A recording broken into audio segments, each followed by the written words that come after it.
క్రీస్తునందు ప్రియులు దేవుని పిల్లలైన మీ అందరికీ కూడా ఈ సాయంకాల వేళ క్రీస్తు నామములో శుభములు తెలియజేసుకుంటున్నాను. ఈరోజు మనం బైబిల్ నుంచి పరిశీలించబోయే పాఠం నిర్వీర్యమవుతున్న దేవుని భావితరాలు.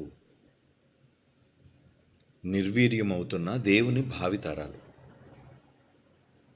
భూమి మీద పుట్టుకొస్తున్న మానవ సంతతి అంతా కూడా దేవుని గర్భవాసం నుంచి పుట్టుకు వచ్చిన వారు అని మనకు తెలుసు. ఎందుకంటే ఎన్ని తరాలైతే భూమి మీద తొలి మానవుడి నుంచి ఆయన గర్భవాసం నుండి భూమి మీద విస్తరించాయో వాటన్నిటికీ మూలం పరలోకపు తండ్రి అయిన దేవాది దేవుని గర్భం. ఎందుకంటే మనమందరం కూడా ఆయన గర్భవాసము నుంచి భూమి మీదకి వచ్చినవాళ్ళు. ఆదాము రాక మునుపు దేవునిలో ఉన్నవాళ్ళం మనమంతా. దేవుడు ఎలాగైతే ఉన్నవాడుగా ఉన్నాడో, ఆది అంతము లేనివాడుగా ఉన్నాడో, మన ఆత్మలు కూడా ఆది అంతము లేని వానిలో నుండి వచ్చినవి. దానికి బైబిల్ చెప్పిన సాక్ష్యం అనేక సార్లు మనం చదువుకున్న మాట కీర్తన గ్రంథం 90వ కీర్తనలోని తొలి వచనం.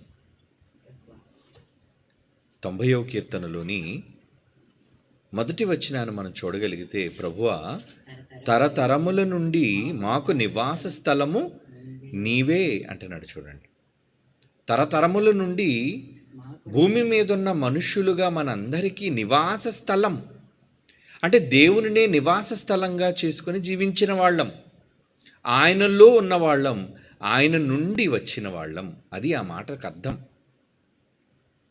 అంటే భూమి మీద పుట్టుకొస్తున్న ఈ తరాలన్నీ కూడా దేవునిలో నుంచి వచ్చినవి. ఈ తరములన్నిటికీ పితామహుడు దేవుడు కనుక తరాలు ఆయనవి. భూమి మీద ఉన్న ఈ తరాలన్నీ కూడా ఆయనలో ఉన్న తరాలు. తరతరముల నుండి అనే పదం అందుకే ప్రయోగించబడింది. తరతరాలు. ఎన్ని తరాలు! ఈ తరాలన్నిటినీ కూడా తన సంకల్ప ప్రకారము తన మనస్సులో ప్రణాళికబద్ధంగా మనల్ని కని సిద్ధం చేసి ఏ తరంలో ఎవరు రావాలి అన్నది ఆయన నిర్ణయం మేరకు సిద్ధం చేసి భూమి మీదకి పంపించాడు. మరి పంపగా భూమి మీదకి వచ్చిన మనందరం ఈరోజున్న భూమి మీద ఉన్న తరాలను గురించి ఆలోచిస్తే ఎలా ఉన్నాయి ఆ తరాలన్నీ? ఈరోజు మానవ తరాలు ఎలా ఉన్నాయి అంటే, మన కళ్ళ ముందున్న ప్రస్తుత ప్రపంచ పరిస్థితులను మనం చూడగలిగితే స్పష్టంగా మనకు అర్థమవుతుంది. ఏమని? మంచిగా ఉన్నారనా? లేదండి. మానవ జాతి అంతకంతకు దిగజారిపోతుంది. లోకం యొక్క పోకడలు, లోకం యొక్క పరిస్థితులు చాలా దారుణంగా మారిపోతున్నాయి. అది జగత్తు ఎరిగిన నిజం. మరి అందుకే నాకు అన్నాడు, ఈ తరాలన్నీ కూడా నిర్వీర్యమైపోవడానిక? నిర్వీర్యం అనే మాటకు అర్థం ఏంటంటే, వీర్యంలో నుంచే మనమంతా వచ్చిన వాళ్ళం. అనగా స్పర్మ్స్గా మనం అందరం కూడా ఏమండి తండ్రిలో నుంచి వచ్చిన వాళ్ళం. అంటే వీర్యంలో మనమంతా తల్లిలోనికి ప్రవేశించిన వాళ్ళం. అంటే ఈ సంతతులు, ఈ తరాలు, ఈ మానవ జాతులన్నీ కూడా అందులో నుంచి ఉత్పత్తి అయిన వాళ్ళే. అలాంటిది అవి నిర్వీర్యం అంటే పనికి రాకుండా పోవటం. నిర్వీర్యం అంటే వీర్యం పనికి రాకుండా పోతుంది అని. దేవుని కొరకు ఉపయోగపడవలసిన మానవ జాతి, మానవ తరాలు నిర్వీర్యమైపోతున్నాయి. అంటే దేవుని కోసం కాకుండా దేవుని యొక్క ప్రణాళికలకు భిన్నంగా వాళ్ళు బ్రతుకుతున్నారు. అందుక దేవుడు కన్నాడు. అందుక తన గర్భంలో 1000 కోట్ల సంవత్సరాల క్రితమే దాచుకున్నాడు. ఇదేనా ఆయన సంకల్పం? భూమి మీదకి పంపి ఎలా ఉండాలని ఆయన కోరుకున్నాడు? తనలాంటి భావనలు, తనలాంటి ఆలోచనలు, తనలా ఉండాలి అని దేవుని యొక్క కోరికను ఈరోజు చిదిమేసింది ఈ లోకం. చాలా దారుణమైన పరిస్థితిలోనికి ఈ లోకం దిగజారిపోతుంది. మృగాలు అని సభ్యత సంస్కారం లేని వాళ్ళ విషయంలో ఏమండి ఒక మనిషిని కూడా మృగముగా ఈరోజు వర్ణిస్తున్నాడు అంటే ఎందుకు అలా మారిపోయారు? మృగము అనగానే అది మనిషి కాదు, దానికి సభ్యత తెలీదు, సంస్కారం తెలీదు, దానికి కారణం అది జంతువు. కానీ దానికి మనిషికి చాలా తేడా ఉంది, వ్యత్యాసం. మరి మనుష్యులు ఎందుకండి మృగాలుగా మారిపోతున్నారు? ఈరోజు సమాజంలో మనుష్యులే మృగాలు కన్నా దారుణంగా. ఒక మృగం ఉందంటే ఎప్పుడు దాని నైజాన్ని బట్టే వెళ్ళిపోతుంది. ఒక పులి వేటాడి చంపుకు తింటుంది. ఒక ఆవు తన కళ్ళ ముందున్న పచ్చదనాన్ని ఏమండి తింటుంది. ఇలా ప్రతి జీవికి దాని జీవన విధానం అలాగే ఉంటుంది. కానీ మనిషి జీవన విధానం అలా లేదే. మంచిగా కనబడుతూ క్రూరమైన మనస్సుతో దారుణముగా ఈ సమాజంలో ఎదుట మనిషిని ఎలా దోచుకోవాలి, ఎదుట మనిషిని ఎలా మట్టు పెట్టాలి, ఎదుట తరాలను ఎలా నిర్వీర్యం చేయాలి అన్న భయంకరమైన విషపూరితమైన సమాజంగా ఈరోజు మనకు కనబడుతుంది. మనిషి అలా కనబడుతున్నాడు, విషసర్పం కన్నా భయంకరంగా. ఒక సర్పం కనబడిందంటే భయపడతాం, మనం దూరంగా ఉండాలి అనుకుంటాం. అదే మనిషి దగ్గర కంటే వీడు మంచివాడా చెడ్డవాడా?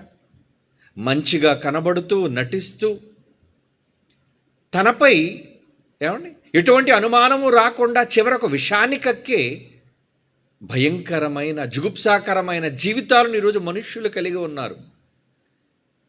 ఇవి నిజాలో కాదో మీకు తెలుసు ప్రియమైన దేవుని పిల్లలారా. అందుకేనా దేవుడు తన పోలికలో తన రూపమందు మనిషిని చేసింది? ఈ తరాలన్నింటినీ తన గర్భంలో దాచి ఉంచింది అందుకేనా? వచ్చి చెడిపోవడానిక? ఏమండి, కలలు కన్నా తన పిల్లల ప్రపంచాన్ని చూడాలని ఆశపడి దేవుడు ఎన్నో ప్రణాళికలతో మానవ జాతిని సృష్టిస్తే ఏదేను తోటలోనే ఆయన సంకల్పానికి భంగపాటును ఏర్పాటు చేశారండి తొలి జంట. ఇక ఆ తరువాత సంతానం విస్తరించిన తరువాత జలప్రలయం రావడానికి, ఆయన కఠినమైన నిర్ణయాన్ని తీసుకోవడానికి ఏంటి కారణాలు?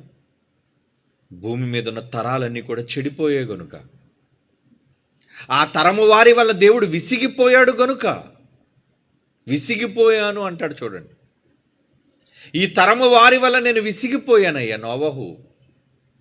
ఈ తరములో నువ్వు ఒక్కడవే నాకు మంచిగా కనబడుతున్నావు, నువ్వు ఒక్కడవే నాకు నీతిమంతుడిగా ఉన్నట్టుగా నాకు అనిపిస్తున్నావు. మరి మిగతా తరాలలో ఉన్నవాళ్ళు, అతని తరములో అతనితో సమకాలీకులుగా పుట్టిన వాళ్ళందరూ ఏమైనట్టు?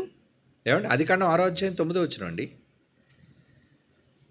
ఆదికాండం 6వ అధ్యాయం 9వ వచనం, నోవహు నీతిపరుడును తన తరములో నిందారహితుడై ఉండెను. అలాగే ఏమండి ఆదికాండం 17వ అధ్యాయం 9వ వచనం చూడండి. ఆదికాండం 17వ అధ్యాయం 9వ వచనం, మరియు దేవుడు నీవు మాత్రమే గాక నీ తరువాత వారి తరములలో నీ సంతతియు నా నిబంధనను గైకొనవలెను. ఏమండి, నీవు మాత్రమే గాక నీ తరువాత వారి తరములలో నీ సంతతి నిబంధన గైకోవాలి. ఎందుకని నిబంధన ఇవ్వాల్సిన అవసరం వచ్చింది? తరాలన్నీ నిర్వీర్యమైపోతున్నాయి కనుక, తరాలు తమకు వచ్చినట్లుగా బ్రతుకుతున్నాయి కనుక. ఏమని మన కళ్ళ ముందే మన పిల్లలు చెడిపోతుంటే ఏ తల్లిదండ్రులు, ఏ కుటుంబీకులు చూసి ఓర్వగలరు చెప్పండి? అలా కంటకులైన పిల్లల కోసం తల్లిదండ్రులు ఎప్పుడూ కంటతడి పెడుతూనే ఉంటారండి. ఏంటోనండి, వాడు చేతికి అందకుండా పోయాడండి, ఏంటోనండి వాడు మాట వినకుండా పోయాడండి, వాడి బొత్తుగా ఎవరి భయము లేకుండా పోయిందని తల్లిదండ్రులైన వాళ్ళు చాలామంది తమ పిల్లల విషయమై ప్రలాపిస్తుంటారు. ఎవరి నేరం అది? ఏమండి, స్వతహాగా వాళ్ళ స్వయం అపరాధం. వాళ్ళు స్వంతంగా చేసుకున్న అపరాధం అది. తమ పిల్లలకు చిన్ననాటి నుంచి భయభక్తులు నేర్పించాల్సిన తల్లిదండ్రులే ఏమండి పిల్లలకు సన్మార్గాన్ని ఎవరు నేర్పించాలి? తల్లి తండ్రి. దేవుని గురించిన భయం, దేవుని గురించిన విధులు, దేవుని గురించిన కట్టడలు, వీటన్నిటినీ తల్లిదండ్రులే పిల్లలకు నేర్పించాల్సి ఉంది. వాళ్ళు నేర్పించకపోబట్టే కదా ఈరోజు ఎందుకు చేయి దాటిపోయాడు. ఏంటోనండి, నా కూతురు చేయి దాటిపోయిందండి, నా కొడుకు చేయి దాటిపోయాడండి, ఈ పదప్రయోగం మనం వింటుంటాం. చేయి దాటిపోవడం ఏంటి? వాడు పడుకుంటుంది నీ ఇంటిలోనే పడుకుంటున్నాడు, నీ తిండే వాడు తింటున్నాడు, ఏమండి నీ బట్టే వాడు కట్టుకుంటున్నాడు. చేయి దాటిపోవడం ఏంటి అంటే మాట వినని వానిగా, నీవంటే భయము లేని వానిగా. కారణం, చిన్ననాటి నుంచి నీకు వాళ్ళ మీద ఉన్న ముద్దు మమకారం. ప్రేమించండి, తప్పులేదు, పిల్లల్ని ప్రేమించటంలో తప్పులేదు. కానీ ఆ ప్రేమ వాళ్ళని సన్మార్గంలో ఉంచగలగాలి, వాళ్ళని సన్మార్గంలో ఉంచగలగాలి.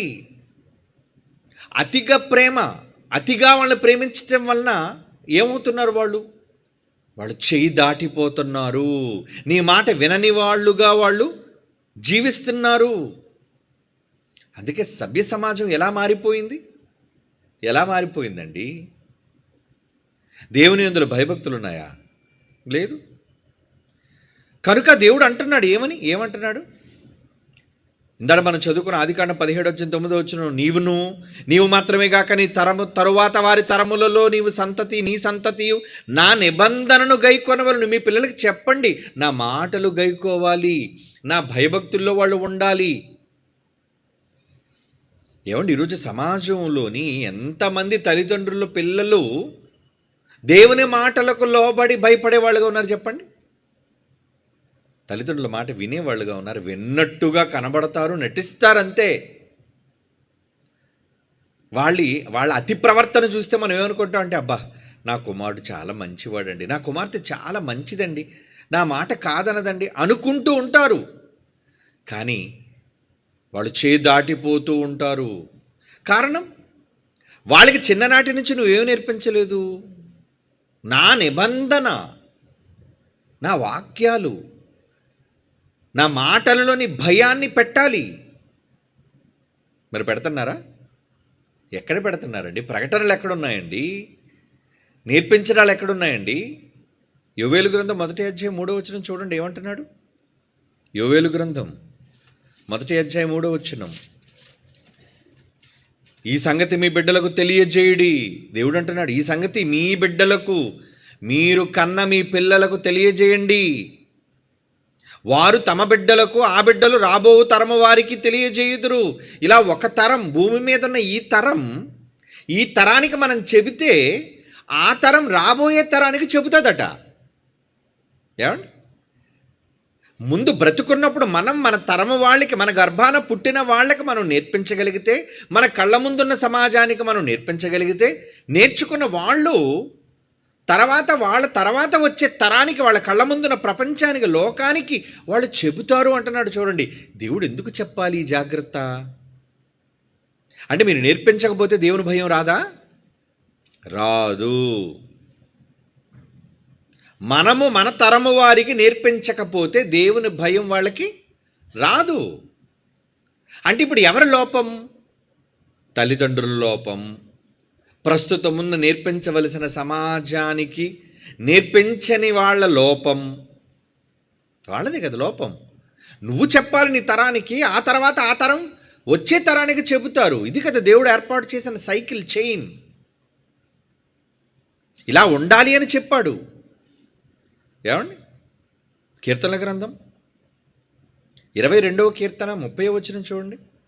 22వ కీర్తన 30వ ఒక సంతతి వారు ఆయనని సేవించెదరు, రాబో తరమునకు ప్రభువును గూర్చి వివరింతురు. ఈ తరంలో మనం పుట్టామండి. ఈ తరంలో మనకు ప్రభు అంటే ప్రేమ, ప్రభు అంటే పరిచర్య, సేవ, భక్తి, ఇవన్నీ మనకు ఉన్నాయనుకున్నప్పుడు మనం ఏం చేయాలి? ఒక సంతతి వారు ఆయనని సేవించెదరు, రాబో తరమునకు ప్రభువును గూర్చి వివరింతురు. మరొక తరం రాబోతుంది. అది మన పిల్లల తరం కావచ్చు, లేదా మన పిల్లల పిల్లల తరం కావచ్చు, లేదా మన కళ్ళ ముందున్న అనేక మంది కుటుంబాల తరాలు కావచ్చు, పిల్లల తరాలు కావచ్చు. మరి ఆ పిల్లల తరానికి చెప్పాలా వద్దా? వాళ్ళే కదండి భావి తరాలు, అంటే రాబోయే తరాలు అని అర్థం. లోకాన్ని తరువాత అనుభవించబోయి ఏలబోయే తరాలు వాళ్ళే. అవునా? అందుకు దేవుడు ఏమంటున్నాడు? ఒక సంతతి వారు ఆయనని సేవించెదరు, రాబో తరమునకు ప్రభువును గూర్చి వివరింతురు. 31 వారు వచ్చి ఆయన దీనిని చేసెనని, అంటే దేవుని గూర్చి తండ్రే చేశాడు ఇది అని పుట్టబో ప్రజలకు తెలియజేతురు, ఆయన నీతిని వారికి ప్రచురపరుతురు. చెప్పాలటండి, చెప్పే బాధ్యత మన మీదే పెట్టాడు.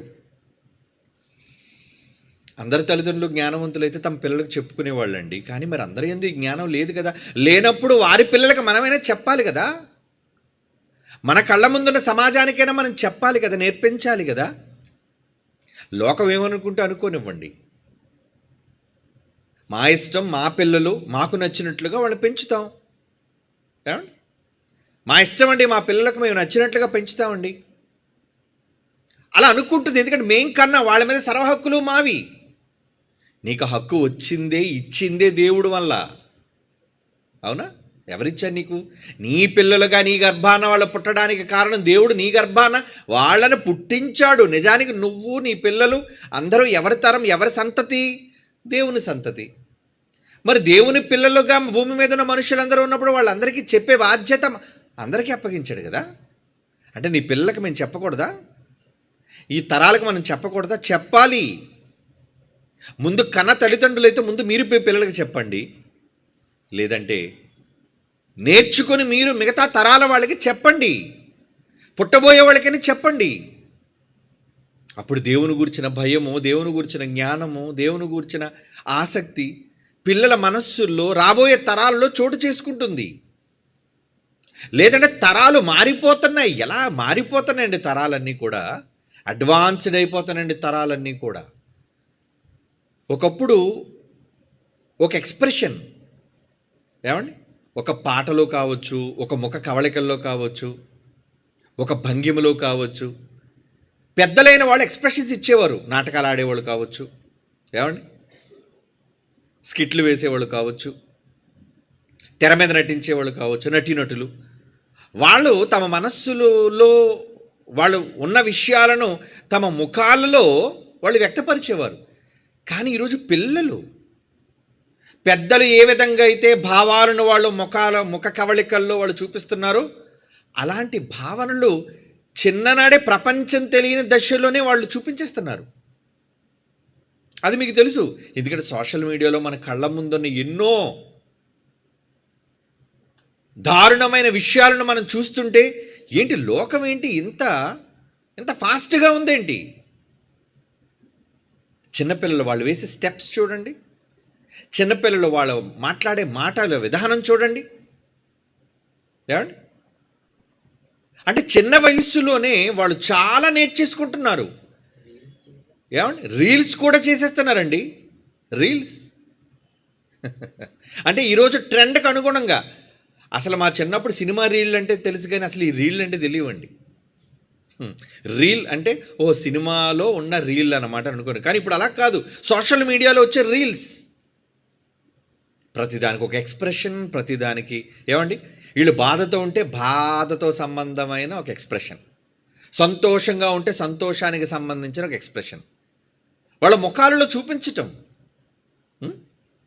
అంటే సిచ్యువేషన్కి తగ్గట్టుగా.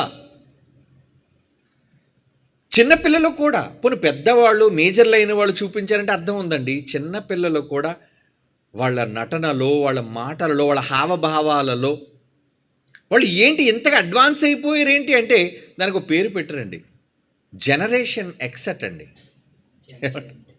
జెన్ జీ అట. ఏమంటే జనరేషన్లో కూడా ఈ మధ్యన బాబు ఒకసారి చూపించేదాన్ని, అదిగోండి. ఏమంటే 1900 కాలంలో పుట్టిన వాళ్ళు అటండి గ్రేటెస్ట్ జనరేషన్ అటండి. 1925 కాలానికి ఆ తరం వాళ్ళని ఏమన్నారంటే సైలెంట్ జనరేషన్ అటండి, నెమ్మదస్తులట. ఏమండి 1945 నుంచి బేబీ బూమర్స్ అనేవారటండి వాళ్ళని. 1961 జనరేషన్ ఎక్స్ అని వాళ్ళని అనేవారటండి. అంటే ఆ 1960 తర్వాత పుట్టిన వాళ్ళని. 1980 తర్వాత పుట్టిన వాళ్ళని మిలేనియల్స్ అంటారటండి. 1995 తర్వాత 95 తర్వాత పుట్టిన వాళ్ళని జనరేషన్ జెడ్ అటండి. 2010 తర్వాత పుట్టిన వాళ్ళందరూ కూడా జనరేషన్ ఆల్ఫా. 2020 తర్వాత పుట్టిన వాళ్ళందరూ కూడా జనరేషన్ బీటా. ఎవరండి ఇంత గొప్పగా ఫ్రేమ్ చేసిన ఆ మహానుభావులు? తరాలను కూడా ఎంత గొప్పగా విడదీసిన ఆ మహాజ్ఞానులు? అంటే ఇప్పుడు మీ డేట్ ఆఫ్ బర్త్ బట్టి మీరు ఆలోచించండి. మీరు ఏ సంవత్సర కాలంలో పుట్టారో, ఏ మధ్యలో పుట్టారో, మీరు ఆ జనరేషన్కి చెందినవాడని ఈ మహాజ్ఞానులు చెబుతున్నారు. ఇంకోటి ఉంటుంది చూడనా, ఈ టైం గ్యాప్లో ఏమండి ఈ కాలానికి మధ్య పుట్టిన వాళ్ళు అదిగోండి 1901 నుంచి 1927 వరకు ఆ జనరేషన్ అంటారట. ఏమండి జెన్ఎక్స్ అంటే 1965 నుంచి 80 దశకంలో మధ్యలో పుట్టిన వాళ్ళు, మీ డేట్ ఆఫ్ బర్త్ ఆ మధ్యన అయితే. ఏమండి జెన్ జీ అంటే 1997 నుంచి 2012 మధ్యలో ఒకవేళ మీ డేట్ ఆఫ్ బర్త్ ఉంటే మీరు జెన్ జీ అట. ఏంటంటే జెన్ ఆల్ఫా ఏంటి, జెన్ బీటా ఏంటి? ఎవడండి విడదీశాడు ఇలా తరాల్ని? అందరూ తల్లి కడుపులో మనుషులే కదా, పిల్లలే కదా. ఆ పిల్లలు చాలా పవిత్రులు కదా. మరి బయటకు వచ్చిన తర్వాత ఎందుకు ఇలా ముదిరిపోతున్నారు? ఈ రోజున్న ట్రెండ్, లేటెస్ట్ ట్రెండ్ని అమ్మ నేర్చుకుంటుంది. ఆ నేర్చుకోవడంతో అమ్మే రీల్స్ చేస్తుంది అనుకోండి, కడుపులో ఉన్నాడు చూడ్డా. అమ్మ తాలూకా రీల్స్ తాలూకా ప్రభావం అంటారు దాన్ని. ఎందుకంటే సర్వసాధారణంగా తల్లికి గర్భవతిగా ఉన్నప్పుడు బయట పరిస్థితులు ఆమె మీద ప్రభావం చూపిస్తే ఆ బిడ్డ మీద కూడా ప్రభావితం చేస్తాయి అన్నది శాస్త్రీయమైన నిరూపిత విషయం. అంటే ఖచ్చితంగా బిడ్డ మీద ప్రభావం ఉంటుందని. మరి అలాంటప్పుడు పెళ్ళైన తల్లులే రీల్స్ చేస్తున్నారు అనుకోండి, వాళ్ళ కడుపులో ఉన్న పిల్లలు లోనే నేర్చేసుకుంటారు రీల్స్ చేయటం అనేది. లేదా పుట్టిన తర్వాత వీళ్ళే వాళ్ళ పిల్లలకి రీల్స్ చేసి చూపిస్తున్నారు. రీల్స్ చేసి చూపిస్తున్నారు. ఒక వీడియో ఉండేదండి, బయటికి వెళ్దామమ్మా అని ఒక తండ్రి అడుగుతున్నాడు. నేను నా సభల్లో కూడా చాలాసార్లు చూపించాను. బయటికి వెళ్దాము అని అంటే ఆవిడ మూత ముడుచుకొని కూర్చుందండి. ఆ కూతురు మూత ముడుచుకొని కూర్చుంది. ఏమమ్మా అలాగ ఉన్నావు అనేసి అంటే ఏంటి చెప్పట్లేదు విషయం. సరే రీల్స్ చెయ్యమ్మా, ఇదిగో నేను ఇప్పుడు వీడియో తీస్తున్నాను రీల్స్ అనేసరికి ఒక్కసారిగా ఆ చిన్న బిడ్డ మొహంలోని కవళికలన్నీ మారిపోయి, వెంటనే ఎక్స్ప్రెషన్స్ మారిపోయి, ఎంతగా మరి ఆమె ఒక సినిమా ప్రభావంతో కూడిన పాట పాడిందంటే నేనైతే చూసి షాక్ అయిపోయానండి. అంటే ఈ జనరేషన్ ఎలా ఉంది? ఈ జనరేషన్ వీళ్ళ ఆల్ఫా పేరు పెట్టినా, జీ అని పేరు పెట్టినా, బీటా పెట్టినా, వీళ్ళ తాట తీసేసినంత వరకు వీళ్ళకి దేవుని భయాన్ని చెప్పనంత వరకు, ఒక సినిమాలోని పాట ఏది రీల్స్ చేయమ్మా ఇప్పుడు నేను తీస్తాను అనగానే అప్పటి వరకు మూడీగా ఉన్న దాని మొహం, అప్పటి వరకు అమాయకంగా ఉన్న ఆ లేత మొహం వెంటనే మారిపోయి, వెంటనే ఆ పాట తాలూకా ప్రభావం ఆ చిన్న బిడ్డ మీద చూపించి, నాకు తెలుసండి ఇది 5 సంవత్సరాలు కూడా దాటి ఉండవండి ఆ బిడ్డకి. 3, 4, 5 సంవత్సరాల వయసు అని అనుకుంటున్నాను నేను. ఒకళ్ళు దొరికితే చూడండి, వెయ్యండి. అదొక సినిమాలోని ప్రభావం చూపించిన పాట. అంటే తరాలకు ఏమి నేర్పిస్తున్నారు తల్లిదండ్రులు? ఒక తండ్రే తన కుమార్తెకు అమ్మ రీల్స్ చేయమ్మా, రీల్స్ చేయి. వాళ్ళు తినటం, వాళ్ళు పండుకోవటం, వాళ్ళు లేవటం, వాళ్ళు బడికి వెళ్ళటం, ఇవన్నీ కూడా దేవుని భయాన్ని నేర్పించవలసిన తల్లిదండ్రులే. అడిక్షన్ అంటారు దాన్ని. అడిక్షన్ అంటే ఏంటంటే ఒక దానికి బానిస అయిపోవటం, అడిక్ట్ అంటారు. మందుకు బానిస, స్మోకింగ్కి బానిస, డ్రగ్స్కి బానిస, అడిక్షన్ అంటారు దాన్ని. అలాంటిది ఈరోజు సమాజంలో ఈ పిల్లలు అడిక్ట్ అయిపోతున్నారు. దేనికి అడిక్ట్ అయిపోతున్నారు? ట్రెండ్కి. నీకు ఇన్స్టాగ్రామ్ అకౌంట్ లేదా? నీకు ఫేస్బుక్ అకౌంట్ లేదా? ఇప్పటివరకు నాకు ఫేస్బుక్ అకౌంట్ లేదండి. అంటే నీకంటూ ఒక ఛానల్, నీకంటూ ఒక అకౌంట్, అంటే దాని ద్వారా చాలామంది ఫాలోవర్స్, ఇది ప్రస్తుత ట్రెండ్. అది ఈ ట్రెండ్ ద్వారా నెట్వర్కింగ్ అంటే చిన్న వయస్సులోనే ప్రపంచంతో సంబంధాలు పెట్టుకోవడం, అంటే వాటి ప్రభావం వాళ్ళ మీద పెట్టుకోవడం. ప్రపంచం ఎలా ఉంది, దేన్ని ఫాలో అవుతుంది, ట్రెండింగ్లో ఉన్నది ఏంటి, ఆ ట్రెండింగ్లో ఉన్నదే సోషల్ మీడియా కూడా చూపిస్తుంది. ఏంటి ట్రెండ్ అవుతుంది? ఎవడని టీ పట్టుకొని నవ్వాడు అనుకోండి, ఆడి ట్రెండింగ్. ఏమండి, ఒక టీ పట్టుకొని తాగుతూ నవ్వాడు అనుకోండి, వాడు ట్రెండింగ్ అంతే. ఒకడు బాదాములు అమ్ముకొని ఏదో పాట పాడాడండి, కచ్చా బాదాం అని, వాడు రోడ్డు మీద అది ట్రెండింగ్. అంటే జనాలు దేన్ని ఎక్కువగా ఆదరిస్తారో, దేన్ని ఎక్కువ చూస్తారో అది వెంటనే ట్రెండింగ్లోకి వచ్చేది. ఆ ట్రెండింగ్లోకి రావడం కదా, ట్రెండింగ్లో పాట, ఒక సినిమా పాట కావచ్చు, ఒక ప్రైవేట్ సాంగ్ కావచ్చు, ట్రెండింగ్లోకి రాగానే తల్లి కొడుకు అనే తేడా లేకుండా, కుమారుడు తండ్రి అనే తేడా లేకుండా, తండ్రి కుమార్తె అనే తేడా లేకుండా అందరూ డ్యాన్సులు అండి, జంటలుగా. మీకేంటయ్యా మేము డ్యాన్స్ చేస్తే అని అనుకోవచ్చు. అంటే సమాజం ఎలా మారిపోయిందంటే మేమేం చేస్తే నీకెందుకయ్యా. కానీ ఈరోజు అదొక అడిక్షన్. వాళ్ళు దానికి కట్టు బానిసలుగా తమ పిల్లలు మారుస్తున్నారు. నిజానికి దేవుని యందు భయభక్తులు చిన్నప్పటి నుంచి నువ్వు ఏ దేవుని నమ్మినా ఆ దేవునికి సంబంధించిన వాళ్ళ శ్లోకాలు, వాళ్ళ మాటలు, వాళ్ళ పద్యాలు, ఆ దేవుని గీతాలు ఆలపించవలసిన వీళ్ళు ఈరోజు సమాజాన్ని మొత్తెక్కించి కైపెక్కించే పాటలను పిల్లలు కూడా పాడుతుంటే దానికి ఖుషిగా నవ్వుతూ వాళ్ళు ఆనందంగా కరచాల ధ్వనులు చేస్తున్నారంటే ఏమనాలి చెప్పండి ఈ లోకాన్ని.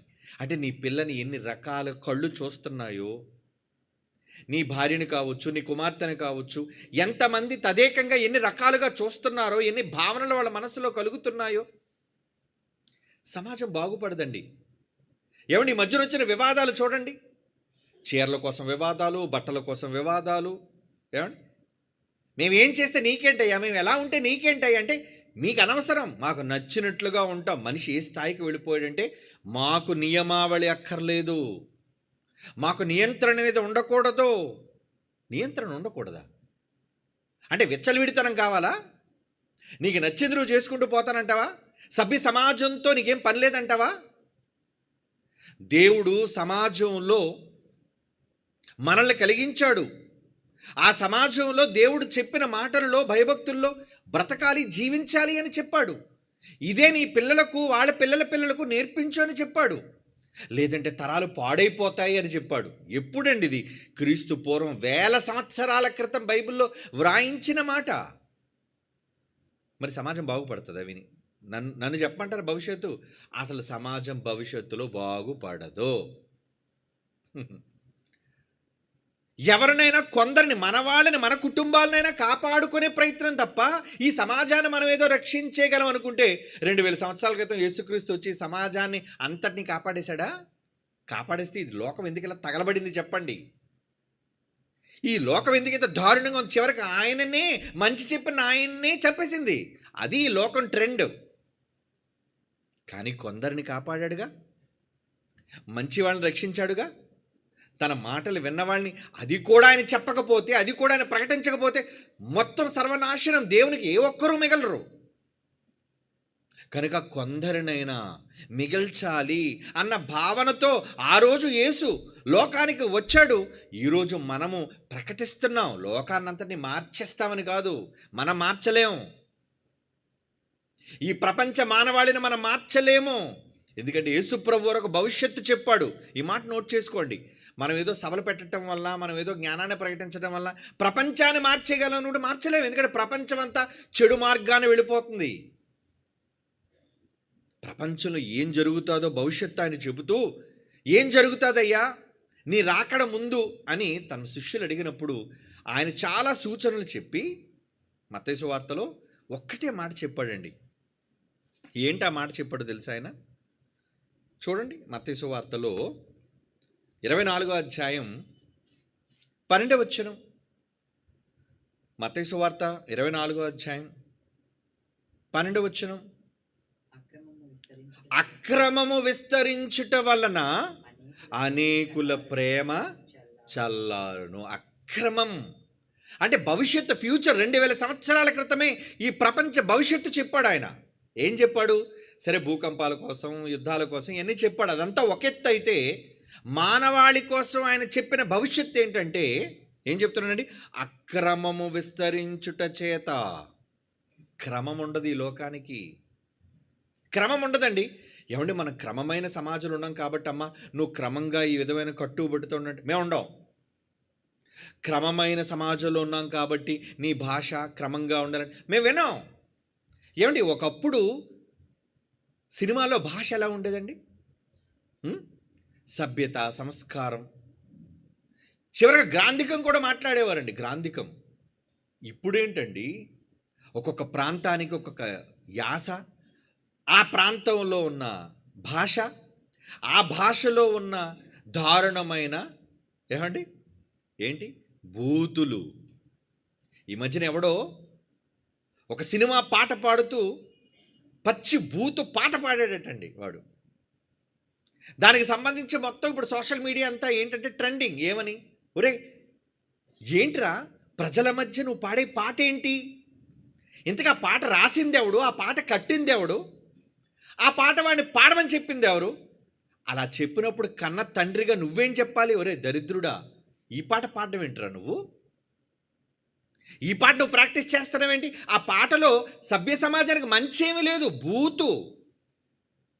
బూతండి. ఎవరో కొందరు దాన్ని వ్యతిరేకిస్తారు, కొందరు దాన్ని ఖండిస్తారు. కానీ సమాజం బాగుపడిపోద్ది అనుకుంటున్నారా? రాను రాను ఇప్పటికే సినిమాలలో ఏమండి, వాళ్ళ పోస్టర్స్లో కావచ్చు, వాళ్ళ మాటల్లో కావచ్చు, వాళ్ళ క్రియల్లో కావచ్చు, వాళ్ళ విధానాల్లో కావచ్చు, మొత్తం అశ్లీలత, అసభ్యత అనేది వచ్చేసిందండి. అసభ్యత. మరి ఈరోజు మీరు చెప్తే బాగుపడిపోతారు, వాళ్ళు మారరు. మీరు ఎంత గగ్గోలు పెట్టినా వాళ్ళు మారరు. తన కుమారుడు ఒక పచ్చి బూతుపాట పాడుతున్నాడు ప్రజల మధ్య అన్నప్పుడు ఆ తండ్రి ఏమనుకోవాలి? గర్వపడతాడా? సిగ్గుపడాలి. అరే, అంటే సినిమా అవకాశాల కోసం నువ్వు ఏ పాట వచ్చినా పాడేస్తావా? ఏ నటన వచ్చినా చేసేస్తావా? అంటే సమాజానికి ఏమైనా మెసేజ్ అక్కర్లేదు. వాడికి డబ్బు కావాలి, ప్రొడ్యూసర్కి, డైరెక్టర్కి డబ్బు కావాలి, ఇంచుమించు సినిమా రంగానికి డబ్బు కావాలి. డబ్బుల కోసం ఏ వంకర పనైనా మేము చెయ్యాలి. అది జనాలకి నచ్చాలి, జనాలకి ట్రెండ్ అవ్వాలి. ఏమండి, ఎవరో కొందరు అసహించుకొని ఉంటారు. కానీ లోకంలో మాట్లాడితే ప్రతివాడు పచ్చి బూతే మాట్లాడతాడు. స్నేహితుల మధ్య బూతులు లేవా? చెప్పండి. ఆడవాళ్ళు కూడా బూతులు మాట్లాడతారండి. ఆడ స్నేహితులు ఎవరు? బడులలో పిల్లలే ఒకరితోనొకరు. ఆడవాళ్ళు 6వ తరగతి 5వ తరగతి పిల్లల్లోనే పచ్చి బూతులు మాట్లాడుకుంటున్నారు. నీకు తెలుసో తెలీదు? మీరు సోషల్ మీడియాని ఫాలో అయితే తెలుస్తుంది కదా. ఏమండి, అంటే వాళ్ళు సమాజానికి ఏం మెసేజ్ ఇస్తున్నారు అంటే వాళ్ళకి అసలు ఎవరు నేర్పించేవాళ్ళు లేరు కదా. దీనికి పట్టుమని 18 సంవత్సరాలు నిండలేదు, వాడికేమో పట్టుమని 20 సంవత్సరాలు నిండలేదు. వీళ్ళిద్దరూ ప్రేమలట, పెళ్ళట, ఒకను ప్రేమించడం అట, వదిలేయడం అట. వీళ్ళందరినీ ఏమన్నా తెలుసండి? కొత్తగా పేర్లు ఎప్పుడు వినలేదండి. నిబ్బా, నిబ్బి ఏటండి. ఏటో ఆ పేర్లు. నిబ్బా ఏంటి, నిబ్బి ఏంట? దరిద్రుడా. ఈ పేర్లు వినడానికే జిగుప్సాకరంగా ఉన్నాయి కదా. కొన్ని శబ్దాలే వినడానికి అసహ్యంగా ఉంటాయి. నిబ్బా ఏంటి, నిబ్బి ఏంటి? కారణం ఇప్పుడున్న ప్రజెంట్ జనరేషన్ అట. సోషల్ మీడియాలో ఏది ఓపెన్ చేసినా ముందు ఈ నిబ్బా నిబ్బిగాళ్ళు కనబడుతుంటారండి. దాని మీద ట్రోల్స్ చేసేవాళ్ళు కొంతమంది, దాన్ని సపోర్ట్ చేసేవాళ్ళు కొంతమంది. ఇంతకేంటి మరి వాళ్ళ తల్లిదండ్రులు వాళ్ళు బహిరంగంగానే ముద్దు పెట్టుకోవడం, బహిరంగంగానే పెళ్లి చేసుకోవడం. వాడికి 27కి 18. ఏమో వయసు కూడా ఇంకెంత ఉందో మనకు తెలియదు. నలుగురు మధ్య తాళి కట్టుకోవటం, నలుగురు మధ్య అశ్లీలంగా వాళ్ళు ప్రవర్తించటం. ఒక యాంకర్ మాట్లాడుతూ తప్పు కదమ్మా, నువ్వు చిన్న వయసు కదా, అలా 10 మంది మధ్య ముద్దు పెట్టకూడదంటే, ముద్దు పెడితే తప్పేంటి, ఇగో ఇప్పుడు కూడా పెడతాను చూడండి అని పెట్టే స్థాయికి దిగజారిపోయింది ఈ లోకం. మరి దానికన్నా తల్లిదండ్రులు ఏమనాలి? వాణ్ణికన్నా తల్లిదండ్రులు ఏమనాలి? అంటే వాళ్ళకి తల్లిదండ్రులు ఉన్నారా? వాళ్ళకి భయం చెప్పటం లేదా? ఆ తరాలకు వాళ్ళు ఏమి నేర్పిస్తున్నారండి? ఏమి నేర్పించట్లేదు. తరాలను నిర్వీర్యం చేస్తున్నారు. అంటే వాళ్ళు బ్యాక్ హిస్టరీకి వెళ్తే వాళ్ళ కుటుంబాలు సరిగ్గా ఉండవు. అంటే వాళ్ళ తల్లిదండ్రుల జీవితాలు సరిగ్గా లేవని అర్థమైపోతుంది. ఎందుకంటే ఒక సంస్కారవంతమైన కుటుంబంలో పుట్టిన తల్లి తండ్రి ఉంటే తమ ఆడబిడ్డ అలా బహిరంగంగా మరొకడికి ఏమండి తప్పుడు విధానంలో ప్రవర్తిస్తుంటే భయం చెప్పకుండా ఏ తల్లి ఉండదు, ఏ తండ్రి ఉండడు. పోనీ ఎవరో మూడో కంటికి తెలియకుండా రహస్యంగా చేయటం వేరు. సోషల్ మీడియాలో రీల్స్ చేయడం అంటారు దాన్ని. రీల్స్ అటండి.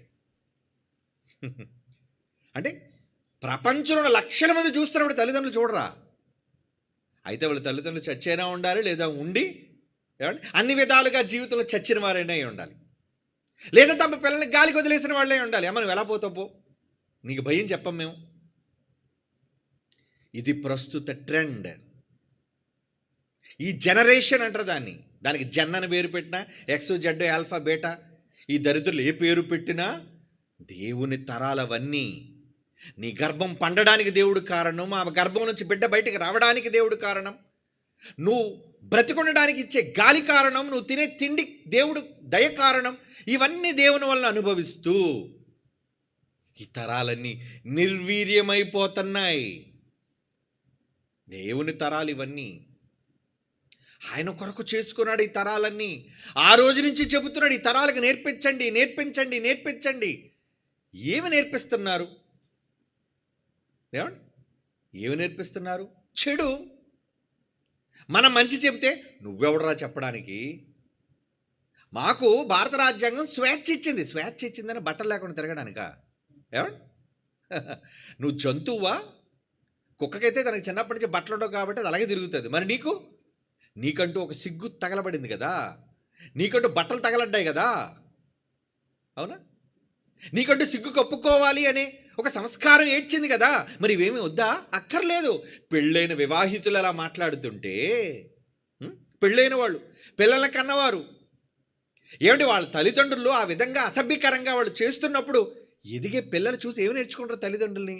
మా అమ్మే ఏమండి 2 పీస్ బికినీ వేసుకున్నప్పుడు నేను ఆ పీస్ కూడా ఉంచవచ్చు, ఉంచకపోవచ్చు భవిష్యత్తులో. అంతే కదండి. ఏం నేర్చుకుంటుంది?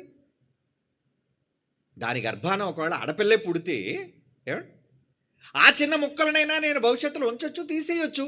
పాశ్చాత్య దేశాలు అలాగే ఉన్నాయండి. పాశ్చాత్య దేశాలన్నీ అలాగే ఉన్నాయి దారుణంగా. అందులో క్రైస్తవ దేశాలు మరీ చెడిపోయి. ఎందుకంటే వాళ్ళు భయం చెప్పేవాళ్ళు లేరు. పేరుకు మళ్ళా క్రైస్తవ దేశాలు, యేసుప్రభు దేవుడు, వాళ్ళ చర్చిలో చదవబడేది బైబిలు. కానీ ఎక్కడుంది బైబిల్లో? బైబిల్లో దేవుడు ఇలా విచ్చలవిడితనంగా ఉండమని చెప్పాడా? అరే నువ్వు బట్టలు వేసుకోకుండా తిరగరా?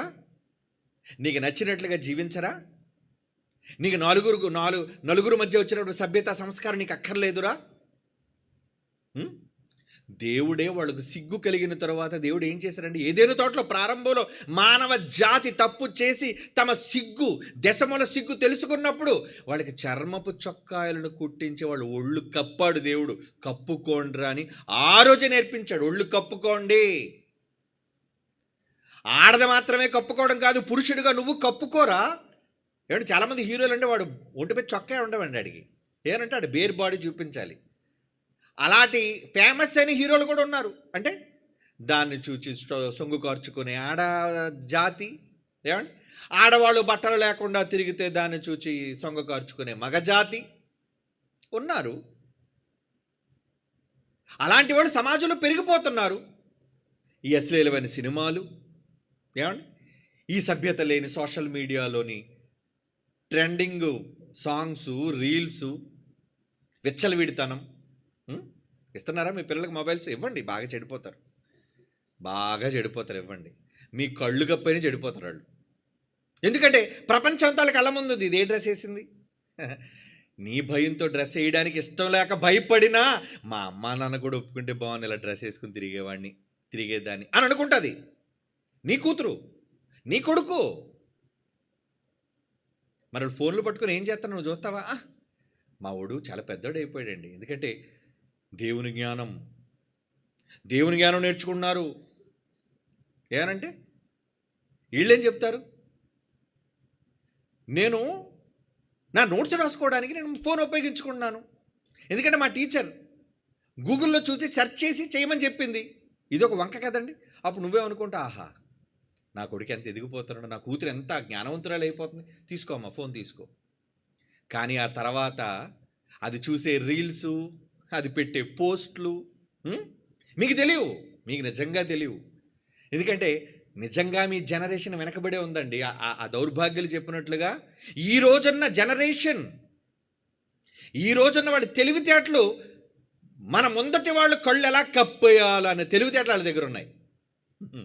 మీరు అమాయకులు. మీ గర్భానాళ్ళు పుట్టినా మిమ్మల్ని ఎలా మాయ చేయాలో నేర్చేసుకున్నారు వాళ్ళు. దేవుని పిల్లలారా, దేవుణ్ణే మాయ చేస్తున్నారండి. ఈరోజు మనుషులందరూ కలిసి ఎవరిని మాయ చేస్తున్నారు? దేవుణ్ణే మాయ చేస్తున్నారు. ఈ తరాన్ని చూచి దేవుడు విసిగిపోయాడట, విసిగిపోయాడు. ఏమంటున్నాడు చూడండి, కీర్తన గ్రంథం 95వ కీర్తన 10వ వచనం. 95వ కీర్తన 10వ వచనం. 40 ఏండ్ల కాలం ఆ తరమ వారి వలన నేను విసిగి, దేవుడు అంటున్నమాట, రే వీళ్ళకి చెప్పి చెప్పి చెప్పి విసిగిపోయాను రా నేను. వారు హృదయమును తప్పిపోవు ప్రజలు, వారు నా మార్గములు తెలుసుకొనలేదని అనుకుంటుని. దేవుడే ఈ సమాజానికి చెప్పి విసిగిపోయాడట. మరి ఇప్పుడు మీరెందుకంటే చెప్తున్నారు అనొచ్చు. మేము చెప్తుంది మా వాళ్ళ కోసం, మా వాళ్ళని, మా తరాలని, మా కుటుంబాలని కాపాడుకోవడం కోసం. నీకు నచ్చకపోతే పో, వినొద్దు. ఎందుకంటే దుష్ట సాంగత్యం, సమాజాల దుష్ట సాంగత్యం, మంచి నడవడి, ఈ సాంగత్యంతో ఎక్కడ నేర్పిస్తారు? బడులు. ఏమండి, నీ కుమారుడు నీ కుమార్తె భయభక్తులు కలిగిన వాళ్ళు కావచ్చు, మంచి వాళ్ళు కావచ్చు, కానీ వెళుతుంది ఎక్కడికి? దుష్ట సమాజంలోనికి వెళ్తున్నారు వాళ్ళు. ఆ చుట్టూ ఉన్న ఆడవాళ్ళు దుష్టులే, ఆ చుట్టూ ఉన్న మగ గుంపు దుష్టులే. దుష్ట సాంగత్యము, దుష్టులతో స్నేహం ఏం చేస్తాడండి? మంచి నడవడి, నీ బిడ్డల భయభక్తి, నీ బిడ్డల ప్రవర్తన చెడగొట్టే అవకాశం ఉంది. అందుకు దేవుడు ఏమన్నాడు? ఆ తరం వారి వల్ల నేను విసిగి, వారి హృదయము తప్పిపోవు ప్రజలు, వారు నా మార్గములు తెలుసుకొనలేదని నేను అనుకుంటుని. ఇర్మియా గ్రంథం 7వ అధ్యాయం 29వ వచనం చూడండి. ఇర్మియా గ్రంథం 7వ అధ్యాయం 29వ వచనం. తనకు కోపము తెప్పించు తరము వారిని యెహోవా విసర్జించి వెళ్ళగొట్టుచున్నాడు. కోపం వచ్చేస్తుంది తరాన్ని చూస్తుంటే, ఈ పిల్లల్ని చూస్తుంటే, ఈ నిబ్బా నిబ్బీగల్ని చూస్తుంటే ఎలా ఉంటుందండి? వాడి నెత్తి మీద వెంట్రుకలు చూస్తుంటే కోడి పుంచుకు పైన దువ్వినట్టు ఉందండి. ఆ కటింగ్లు ఏంట్రా, ఆ డ్రెస్సులు ఏంట్రా, ట్రెండ్. ఆ పనికిరాని హీరో, ఆ చచ్చు దద్దమ్మల్ లాంటి హీరోలు ఆలే కదండి దేవుళ్ళ వీళ్ళకి. ఆడొక 10 పాకెట్లతో వేసాడు అనుకోండి, ఏమండి ప్యాంటు, ఈడేస్తాడు అదే. ఎందుకంటే ప్రజెంట్ ట్రెండ్ అది. ఈ మధ్యన ఆడవాళ్ళు అందరిలో కూడా అండి టాటూలు అంటే తెలుసు కదండి, పచ్చబొట్లు అండి. ఏంటి, మోచేతి మీద పచ్చబొట్లు, అరిచేతి మీద పచ్చబొట్లు, మెడల మీద పచ్చబొట్లు. ఒకప్పుడు పచ్చబొట్లు విదేశీయుల్లో దౌర్భాగ్యులుగా ఉండేవండి. అందులో దేవుడికి పచ్చబొట్లు వేసుకుంటే చాలా కోపం. పచ్చబొట్లు వేయకండ్రా, చాలా కఠినంగా గద్దించాడు వాళ్ళని. ఈరోజు భారతదేశంలో కూడా ఈ ట్రెండ్, దానివల్ల చాలామందికి హెచ్ఐవీలు కూడా వచ్చేస్తాయి, ఎయిడ్స్. ఎందుకంటే ఆసూత్తును పొడుస్తారు చాలామందిని. అందులో అన్ని జబ్బులు, అన్ని అలవాట్ల వస్తారు. ఈరోజు చూడండి, ఏంటి గృహిణులు, ఆడవాళ్ళు, పెళ్ళైన వాళ్ళు, పిల్లలు కన్నవారు కూడా ఏమండి ఇక్కడ మోచేతి మీద, ఏమండి మెడల మీద కనబడేటట్లుగా ఇలా ఒకళ్ళు చెయ్యెత్తితే ఎక్కడ, ఇదిగోండి ఈ ప్రాంతంలో, అంటే ఎవరితో మాట్లాడేటప్పుడు కనబడాలన్నమాట ఇక్కడ టాటూ. ఇంకా ఒళ్ళంతా వేసి చూపించే, ఇంకేముంది టాటూలు? ఏదో చూపించాలనుకున్నావు కదా నువ్వు. కారణం ఏంటంటే అందరూ వేసుకుంటారు కదండి, సినిమా హీరోలు వేసుకుంటున్నారు, నేనే వేసుకుంటాను. ఎవరినో చూచి నడవాలి అనుకుంటుంది ఈ లోకం. నిర్వీర్యమైపోతున్న ఈ భ్రష్టతరాన్ని, చెడ్డతరాన్ని చూచి అవలంబించాలనుకుంటుంది ఈ లోకం. ఆ లోకంలో నీ పిల్లలు ఉన్నారు, జాగ్రత్త. అందుకే కోడి తన పిల్లలను తన రెక్కల కింద పెట్టుకున్నట్లుగా నువ్వు నీ పిల్లలను కాపాడుకోవాలి, నీ కుటుంబాలను కాపాడుకోవాలి. దానికి నీ భయము, నీ భక్తితో పాటు దేవుని భయము, భక్తి కూడా నేర్పించాలి. అప్పుడే కదండి, ఒకసారి చెప్పాను కదా, నీ పిల్లని ఎల్లకాలం నువ్వు కాపాడలేవు, కానీ దేవుని భయము, భక్తి వాళ్ళ మనస్సుల్లో నీ నింపితే దుష్ట సమాజంలో ఉన్న తమ్మును తాము కాపాడుకోగలిగే భక్తి వాళ్ళలో ఉంటుంది. అది నేర్పిస్తున్నారు ఈరోజు. ఈరోజు చర్చిలు కూడా పబ్బులు క్లబ్బుల్లో అయిపోయి చూడండి. అక్కడ నేర్పించే నాయకుడు, బోధకుడు అని చెప్పేవాడు గెంతుతున్నాడు వాడు. ఏమనంటే దావీదు నాట్యం చేశాడు కదా, ఇదొక్కడు దొరికిందండి. చిన్న లేదు పెద్ద లేదు ప్రతి వాడికి. ఏమండి, ముసలి లేదు ముతక లేదు, ప్రతి వాడికి దొరికిన ఒకే ఒక రెఫరెన్స్ ఏంటంటే దావీదు నాట్యం చేశాడు. ఏమంటే బైబిల్లో ఇంకో మాట, దావీదు ఒకేసారి వేశాడు. అరే పిచ్చి సన్నాసులారా, అది దేవుని మీద ఉన్న ప్రేమతో ఆ రోజు మైమరిచిపోయేశాడు. ఇంకా మళ్ళీ జీవితంలో ఎప్పుడైనా దావీదు గారు డ్యాన్స్ చేసినట్టుందా? లేదు. కానీ ఇంకొక మాట దేవుడు రాయించాడు, దావీదు వలె పిచ్చి పాటలు పాడుచు. చూడండి ఎక్కడుంది అది. దావీదు పాడాడు కనుక దావీదు పాడినట్లుగా నువ్వు కూడా ఆయనలా పిచ్చి పాటలు పాడతావేంటి అంటే, ఆయన పాడాడని కాదు, దావీదు పాడినట్లుగా నేను పాడుతున్నానని చెప్పి నువ్వు పిచ్చి పాటలు పాడుతున్నావు, నువ్వు పిచ్చి డ్యాన్సులు వేస్తున్నావు. ఆమోసు గ్రంథం చూడండి ఏమంటున్నాడు అక్కడ. ఈ క్రైస్తవులకి ఏమిటి బైబిల్ తెలిసి సమాజాన్ని సరిచేయవలసిన వీళ్ళే వేదికల మీద పబ్బులుగా లైట్లు వేసుకొని గెంతుతున్నారు అంటే వాళ్ళ పిల్లలు కూడా నేర్పించే బోధకులు, సేవకులు గెంతుతున్నారు. వాడి గర్భాన్ని పుట్టిన ఏమండి తర్వాత పిల్లలు కూడా, తర్వాత తరం వాళ్ళు కూడా ఏం చేస్తున్నారు, నాన్న గెంతుతున్నాడు, మరి ఈడేమో నేర్చుకుంటాడు, ఈడు గెంతుతాడు. గెంతటమే ఎవరా, అదేమైనా పబ్బు అనుకున్నావా? అదేమైనా పెద్ద ఏమండి దేవుని ఘనపరిచే విధానం అనుకున్నావా? దేవుని ఏ విధంగా ఆరాధించాలో, దేవుని ఏ విధంగా మహిమపరచాలో అన్నీ తెలిసిన వ్రాయబడిన బైబిలే వీళ్ళకి అర్థం కాలేదు. మళ్ళీ వీళ్ళు క్రైస్తవులు. ఏమంటున్నాడు ఆమోసు గ్రంథం 6వ అధ్యాయం 5వ వచనం. ఆమోసు గ్రంథం 6వ అధ్యాయం 5వ వచనం అండి. స్వరమండలముతో కలిసి పిచ్చి పాటలు. ఏమంటే స్వరమండలం, ఈడు గిటార్ పట్టుకున్నాడు, ఎవడు ఇలాగ ఊగుతున్నాడండి, ఆ నెత్తి మీద ఉన్న ఆ బొచ్చు ఇలాగలా ఊగుతుందండి, 10 సార్లు అది ఊపుతున్నాడండి. అంటే ఆ నెత్తి మీద ఉన్న వెంట్రుకలు అంటే నువ్వు ఊగితేనే కదా అది ఊగేది. అంటే నువ్వు గిటార్ పట్టుకోనో లేదా ఏదో ఒక పనికిరాని చెత్త వాయిద్యం పట్టుకొని దేవుణ్ణి స్తుతిస్తున్నానన్న ముసుగులో, దేవునికి ఆరాధన చేస్తున్నానన్న ముసుగులో, ఈ క్రమం ఏంటి? క్రమం అనుకుంటున్నావు దాన్ని. అందుకే ఇలాంటి దౌర్భాగ్యుల కోసం, నీచుల కోసం దేవుడు ఏ రోజో చెప్పాడు, ఏమని? స్వరమండలముతో కలిసి పిచ్చి పాటలు. ఆడు పాడే పాటలన్నీ ఏంటి? పిచ్చి. ఆడు బుర్రలో పట్టింది పిచ్చి, గెంతాలని. ఏమండి, దానికి ఆర్కెస్ట్రా సెట్ చేసుకున్నాడు. ఎందుకంటే మరి ఊరికి ఇప్పుడు మీరందరూ గెంతుతున్నారు ఇక్కడ నిశ్శబ్దంగా పాఠం కాబట్టి ఏం చేస్తున్నారంటే చక్కగా కుర్చీలో కూర్చొని వింటున్నారు. అదే కూడా పెద్ద డీజే ఏర్పాటు చేసాం అనుకోండి, అప్పుడు మీకు కూడా కూర్చున్న వాళ్ళు కూడా ఊపి వస్తుంటుంది మెల్లిగా.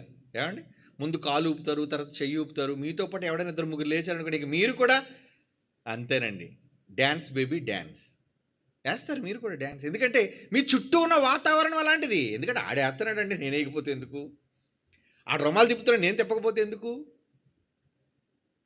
ఆడు గెంతుతున్నాడు నేను గెంతకపోతే ఎందుకని, ఆడ మగ తేడా లేకుండా గుడులలో అల్లరి భ్రష్టు పట్టిస్తున్నారు దేవుని సంఘాలను.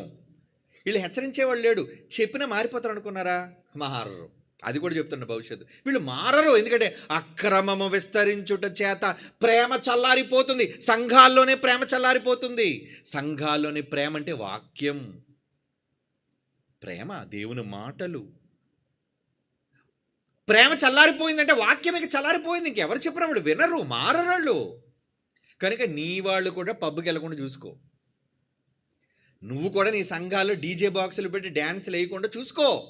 ఆ విధవులు అలాగే గెంతుతున్నారు, గెంతి నరకంలో దూకెత్తారు. వాళ్ళందరూ కూడా పోతారు, వాళ్ళెవరో మార్చలేరు.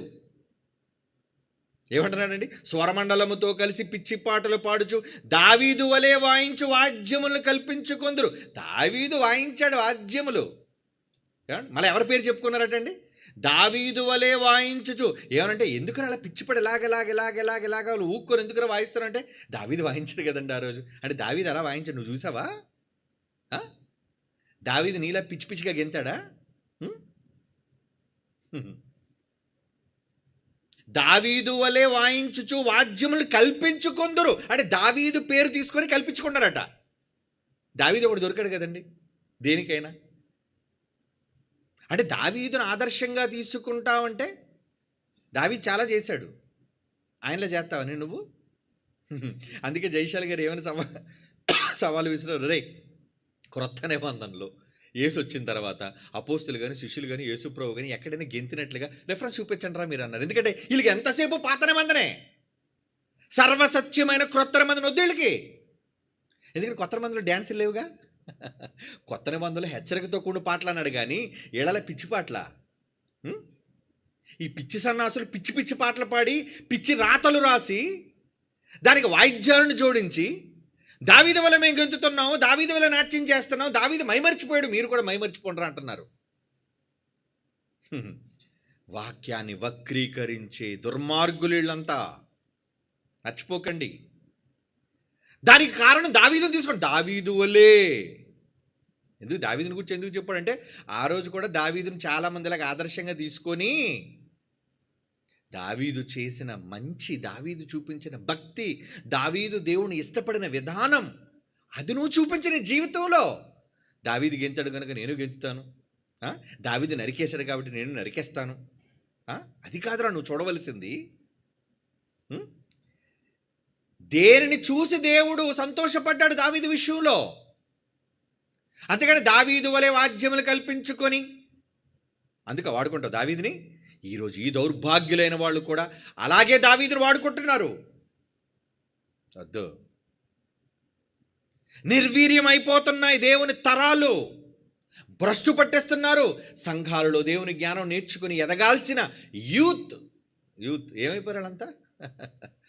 ఏమండి, అందులో ఈ పెద్ద పెద్ద మెట్రోపాలిటన్ పట్టణాలు ఏవైతే ఉన్నాయో, ఏమండి, ఒక హైదరాబాద్ కావచ్చు, ఒక బెంగళూరు కావచ్చు, ఏమండి, ఇలా పెద్ద పెద్ద హైటెక్ సిటీస్, ఒక ముంబై కావచ్చు, ఇలా పెద్ద పెద్ద పట్టణాల్లో సంఘాలు చూడండి, ఓ గెంతుడే గెంతుడు. ప్రజలు కూడా ఏంటి, శ్రవణానందం, సైలెంట్గా కూర్చోబెట్టి పాఠం చెప్పే గుడులకి అక్కర్లేదు. అరే ఎక్కడరా మన క్లబ్బుల్లా పబ్బుల్లా గెంతిస్తారు, అదిగోరా పలానా చర్చిలో గెంతుతున్నారు, పదండ్రా వెళ్ళిపోదాం అక్కడికి, కమాన్. ఆడ మగ తేడా లేకుండా అందరిని గుద్దుకొని గెంతుకొని ఉందాం. ఎందుకంటే ఆ గుద్దుకోవడంలో ఏముంటుంది, పక్కన ఎవరిని గుద్దుతున్నావో ఎవరిని తాకుతున్నావో సభ్యత లేదా, సంస్కారం లేదా. నువ్వు ఆడపిల్లవు కదా, ఏమండి, మగపిల్లడు గెంతితేనే చూడడానికి జుగుప్సాకరంగా ఉంటుంది. ఆడపిల్లగా నువ్వు గెంతుతుంటే ఎలా ఉంటుంది? ఒక తెర మీద ఒక నటి గెంతుతుంటే కళ్ళన్నీ దేని చూస్తాయి? ఆమె చేస్తున్న గొప్ప నాట్యాన్ని చూస్తాయా? చూడవే. చెడ్డ లోకం, వాళ్ళు దుష్ట సంబంధమైన నేత్రాలతో వాళ్ళు చూసే లోకం, అదే కదా మన పాట. అరే నీ కళ్ళు చెడిపోయిరా, నీ చూపు చెడిపోయిందిరా. అలాంటిది సంఘాలలో వీళ్ళు ఏమి నేర్పిస్తున్నారు? మళ్ళీ అది భక్తి అనుకుంటున్నారు, అది జ్ఞానం అనుకుంటున్నారు. వాళ్ళంతా అధో పాతాళానికి వెళ్ళిపోతారు. ఇందులో రాసి పెట్టుకోండి, నో డౌట్. హెచ్చరించాలి, భయం చెప్పాలి ఈ సమాజానికి. ప్రతిదానికి దావీదుని అడ్డం పెట్టుకొని గెంతడం కాదురా భక్తి అంటే. సంఘము దేవుని కొరకు ఎలా త్యాగాలు చెయ్యాలి, ఎలా ప్రాణాలు అర్పించాలి. ఏమండి, నిజంగా అలా గెంతుతున్న దౌర్భాగ్యుల దగ్గరికి ఐఎస్ఐ తీవ్రవాదులు వచ్చి చుట్టుముట్టేసి, ఒరే ఎవడైనా గెంతితే గిటార్తో దేవుని పేరట గెంతుని కాల్చేస్తారంటే ఎవడైనా గెంతుతాడు చెప్పండి మీరు ఎక్కడ? భక్తా పాడా? బాబు మాకు దేవుడు వద్దు, ఎవరొద్దురా బాబు, వెంటనే ఈ దేవుడికో దండం, మేము వదిలేసి వెళ్ళిపోతాం, బతుకుంటే బలుసాగు తింటాం. అదండి వాళ్ళ భక్తి. గెంతడానికి ఉన్న ఆసక్తి చావడానికి. కానీ మొదటి శతాబ్దపు క్రైస్తవ్యం చచ్చిపోయిందిరా దేవుడి కోసం, ప్రాణం పెట్టిందిరా దేవుడి కోసం. మరి వీళ్ళు ప్రాణాలు పెడతారా? గెంతడం అలవాటు చేసుకున్నారు. మ్యూజిక్ బాక్సులు, డీజే బాక్సులు పెట్టుకొని, వాయిద్యాలు పెట్టుకొని, పిచ్చి పాటలు కల్పించుకొని, పాటలంటే పిచ్చి పాటలు, పిచ్చితనం ఉంది ఆ పాటల్లో. మన పాటల్లో సబ్జెక్ట్. పాట అంటే ఎదుట వాళ్ళకి హెచ్చరిక. వాళ్ళ పాటలో హెచ్చరిక ఉంటుందా? ఉండదు. గెంతరా, అక్కడ డిచ్చికి డిచ్చికి డిచ్చికి డిచ్చికి అని వాయిస్తూనే ఉంటాడు. ఒక పక్క నుంచి పొగలు లెగుస్తుంటాయి, ఒక పక్క నుంచి హోరుని శబ్దాలు, పెంచో సౌండ్. ఇంకా ముసలోడు కూడా ఏమండి, నడుము వణుకుతున్నాడు కూడా లేస్తాడు కుర్చీలోంచి. దేనికి? వేయడానికి డ్యాన్సు. దేవుని పిల్లలారా, పిచ్చి పట్టింది ఈ సమాజానికి.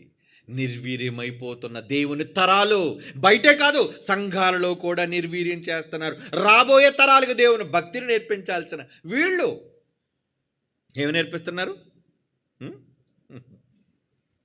ద్వితీయోపదేశకాండం 31, 19, 29 వచనాలు చూడండి. ద్వితీయోపదేశకాండం 31వ అధ్యాయం 19వ వచనం. కాబట్టి మీరు కీర్తన వ్రాసి ఇశ్రాయేలుకు నేర్పించండి రా ఈ పాట అంటున్నాడు దేవుడు. ఈ కీర్తన ఇశ్రాయేలు మీద నాకు సాక్షార్థముగా ఉండునట్లు దానిని వారికి కంఠపాఠముగా చేయించు. నేర్పించాలి. వాడు నిద్రలు లేపడిగినా వాడు చెప్పాలి ఆ పాట కోసం. ఎందుకంటే ఇంత ఖండితంగా చెప్తున్నాడు? దేవుని భయం, దేవుని భక్తి ఈ సమాజానికి నేర్పించాలి. మీకు ఆజ్ఞాపించిన మార్గం ఏమంటున్నాడు? దానిని కంఠపాఠముగా చేయించి 29వ వచనం. యాలి అనగా నేను మరణమైన తరువాత మీరు బొత్తిగా చెడిపోయి, నేను చచ్చాక మీరు చెడిపోతారా అంటున్నాడు మోషే. నేను మరణమైన తర్వాత మీరు బొత్తిగా చెడిపోయి నేను మీకు ఆజ్ఞాపించిన మార్గమును తప్పుదురు నీవు. ఆ దినములంతమందు కీడు మీకు ప్రాప్తమగునని నేను ఎరుగుదును. మీరు చేయు క్రియల వలన యెహోవాకు కోపము పుట్టించినట్లుగా ఆయన దృష్టికి కీడైన దానిని చేయుదురు. మీరు తప్పులు చేస్తారు, మీరంతా బైబిల్కి భిన్నంగా ప్రవర్తిస్తారు, మీరంతా గెంతులు, నాట్యాలు, మోసాలు, వేదిక మీద మోసాలు, నోరిప్పితే మోసం, అబద్ధం, దాన్ని కప్పిపెట్టుకోవడానికి నాట్యం, పిచ్చి పాటలతో గానం. అదిగోండి గెంతుతున్నారు. డ్యాన్సులు అండి, డ్యాన్సులు ఏంటది? పబ్బా క్లబ్బా ఏమనుకోలు చెప్పండి. ఒక సిలువ తీసుకొచ్చారా, నువ్వు యేసుప్రభు నమ్ముతున్నావు కదా, నేను సిలువ వేస్తాను రా అని అంటాడు. ఎక్కుతాడు సిలువ? చెప్పండి. ఎక్కడో సిలువ ఎక్కడండి వాడు, ఎక్కడు? ఇలాగే ఉందండి తరం అంతా. ఈ తరం అంతా ఈ భ్రష్టు పట్టిన తరం. ఒకడు కాదు, ఎవడో ఒకడు చూపించారు, ఎవడో తలకమాసినోడాడు. ఇలా సేవకులు, వాళ్ళ పిల్లలు ఇలాగే ఉన్నారు. ఇదే ట్రెండ్, ఇది లేటెస్ట్ ట్రెండ్. కనుక జనాలకి ఏది కావాలి? లేటెస్ట్ ట్రెండ్ అదే కదండి. ఏ సంఘంలో నాట్యాలు ఉన్నాయి చెప్పండి, ఏ సంఘంలో గానా భజానాలు ఉన్నాయి చెప్పండి, ఏ సంఘంలో పాటలు ఉన్నాయి చెప్పండి, వెళ్ళిపోతాం మేము అక్కడికి. పిచ్చి పాటలు పాడడానికి పోతాం మేము అక్కడికి. పాడుదురు కాని రా, ఏమండి, పాడుదురు కానీ. ఇలా నృత్యాలు చేసి హాస్యాస్పదంగా మారి, దేవుని పిల్లలారా బుద్ధి తెచ్చుకోవాలి. ఈ సమాజం ప్రతిదానికి దావీదును చూపించడం కాదు. దావీదులా మేము చేస్తున్నావు, నువ్వు పిచ్చి పాటలు పాడుతున్నావు. దావీదులా అని చెప్పి నువ్వు పిచ్చి డ్యాన్సులు వేస్తున్నావు. దేవుని పిల్లలారా, కాలం ఒకసారి దావీదు వేస్తే వీళ్ళు 365 రోజులు ఇదే డ్యాన్స్. ఎరా డ్యాన్స్ బేబీ డ్యాన్స్ అనుకున్నారంటరా? ఏ కార్యక్రమాన్ని, సంఘాన్ని మీరు ఎలా సంత వీధులుగా మార్చేశారు? సంత వీధులు. భ్రష్టు పట్టడం లేదా? దేవుని తరాలండి అవన్నీ, దేవుని తరాలు. ఆ రోజు చెప్పాడు ద్వితీయోపదేశకాండం, రే మీరు బొత్తిగా చెడిపోయి మీకు ఆజ్ఞాపించిన మార్గాన్ని తప్పిపోతారా మీరు. అవునండి. అందుకు దేవుడు ఏమంటున్నాడు చూడండి, ఎంత దారుణమైన పరిస్థితులు. తిమోతి ఏమండి, ఏంటంటే చూసారా? వీళ్ళు డ్యాన్సులు, వీళ్ళందరూ కూడా ఎలా మారిపోయారంటే దేవుని ముసుగులో. ఇదంతా దేవుని ముసుగులో జరుగుతున్న దందా. ఏమంటే మరి తల్లిదండ్రులు బుద్ధి చెప్పరా? నో. ఎందుకంటే వాళ్ళ నాన్నే ఒక పెద్ద డ్యాన్సర్, అడు గెంతుతుంటాడు. కనుక వీడేం చేస్తాడండి? వాళ్ళ నాన్నకు 10 స్టెప్పులు కలిపి వీడు కూడా వేస్తాడు.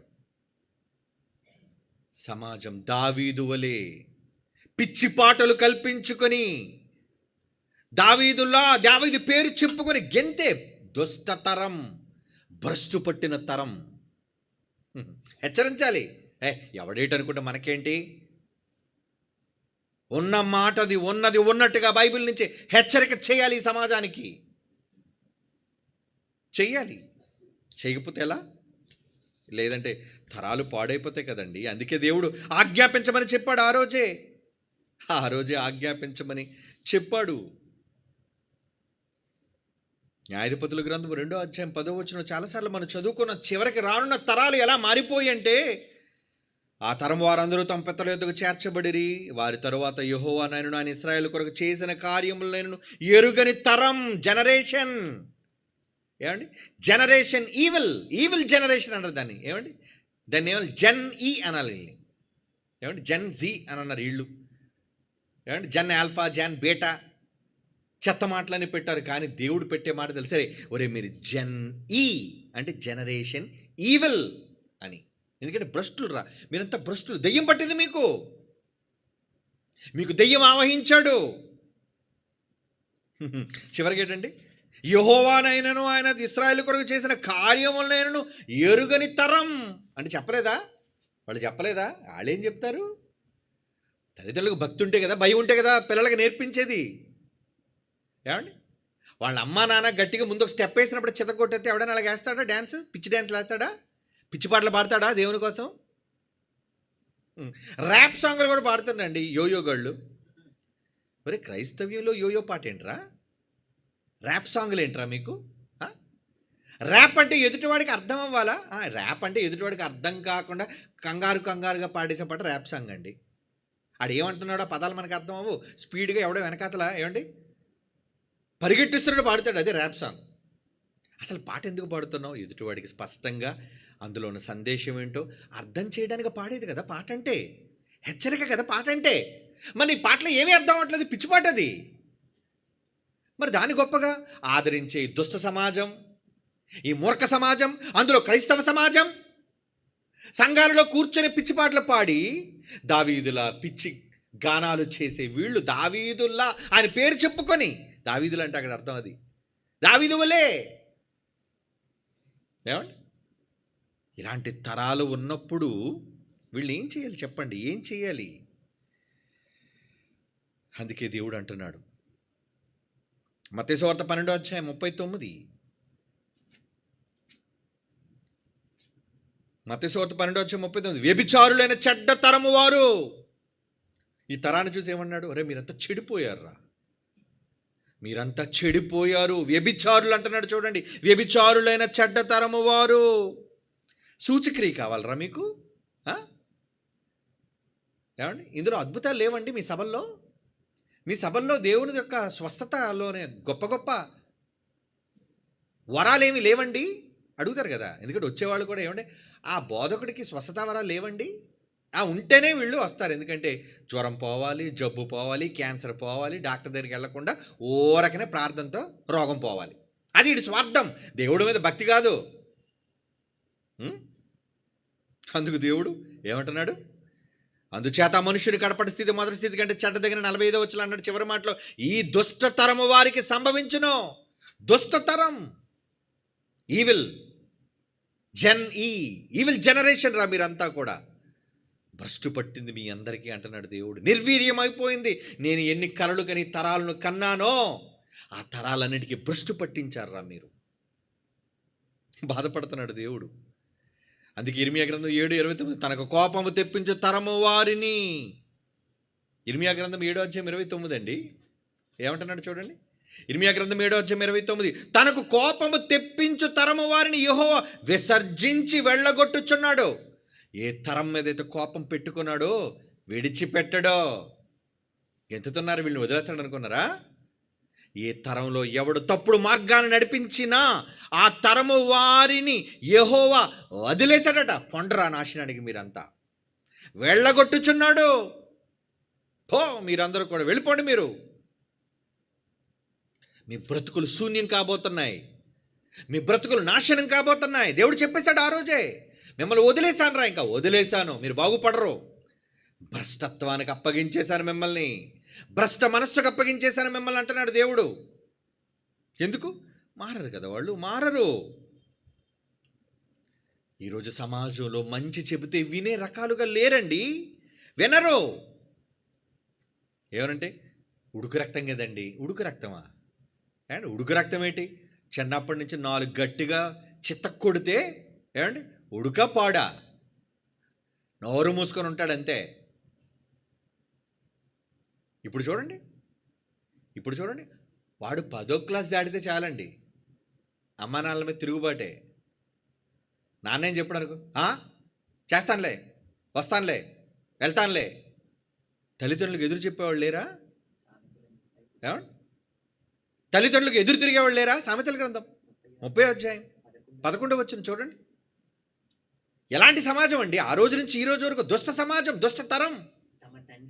తమ తండ్రిని శపించుచు, చాలే నువ్వు కూడా ఒక తండ్రివి, తమ తండ్రిని శపించుచు, తల్లిని దీవించని తరము కలదు. దీవించని తల్లినమ్మా, నీ గర్భాన్ని మోసావు కదమ్మా, నన్ను కన్నావు కదా, ఎంత పెద్దవాడిని చేసావు కదమ్మా, పాలిచ్చావు కదా.